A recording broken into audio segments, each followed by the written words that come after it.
افسیوں کے نام پولس رسول کا خط اور اس کا 3 باب جو 21 آیات پر مشتمل ہے۔ اسی سبب سے میں پولس تم غیر قوم والوں کی خاطر مسیح یسوع کا قیدی ہوں۔ شاید تم نے خدا کے اس فضل کے انتظام کا حال سنا ہوگا جو تمہارے لیے مجھ پر ہوا، یعنی یہ کہ وہ بھید مجھے مکاشفے سے معلوم ہوا۔ چنانچہ میں نے پہلے اس کا مختصر حال لکھا ہے، جسے پڑھ کر تم معلوم کر سکتے ہو کہ میں مسیح کا وہ بھید کس قدر سمجھتا ہوں، جو اور زمانوں میں بنی آدم کو اس طرح معلوم نہ ہوا تھا جس طرح اس کے مقدس رسولوں اور نبیوں پر روح میں اب ظاہر ہو گیا ہے، یعنی یہ کہ مسیح یسوع میں غیر قومیں خوشخبری کے وسیلے سے میراث میں شریک اور بدن میں شامل اور وعدے میں داخل ہیں،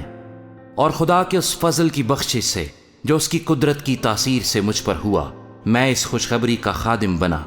مجھ پر جو سب مقدسوں میں چھوٹے سے چھوٹا ہوں۔ یہ فضل ہوا کہ میں غیر قوموں کو مسیح کی بے قیاس دولت کی خوشخبری دوں، اور سب پر یہ بات روشن کروں کہ جو بھید ازل سے سب چیزوں کے پیدا کرنے والے خدا میں پوشیدہ رہا، اس کا کیا انتظام ہے، تاکہ اب کلیسیا کے وسیلے سے خدا کی طرح طرح کی حکمت ان حکومت والوں اور اختیار والوں کو جو آسمانی مقاموں میں ہیں معلوم ہو جائے، اس ازلی ارادے کے مطابق جو اس نے ہمارے خداوند مسیح یسوع میں کیا تھا، جس میں ہم کو اس پر ایمان رکھنے کے سبب سے دلیری ہے اور بھروسے کے ساتھ رسائی۔ پس میں درخواست کرتا ہوں کہ تم میری ان مصیبتوں کے سبب سے جو تمہاری خاطر سہتا ہوں ہمت نہ ہارو، کیونکہ وہ تمہارے لیے عزت کا باعث ہے۔ اس سبب سے میں اس باپ کے آگے گھٹنے ٹیکتا ہوں جس سے آسمان اور زمین کا ہر ایک خاندان نامزد ہے،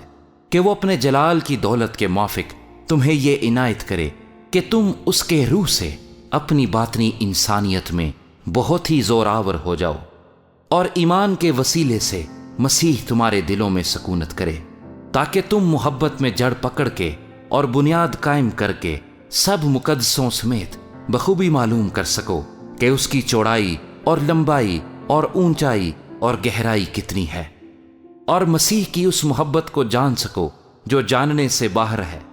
تاکہ تم خدا کی ساری معموری تک معمور ہو جاؤ۔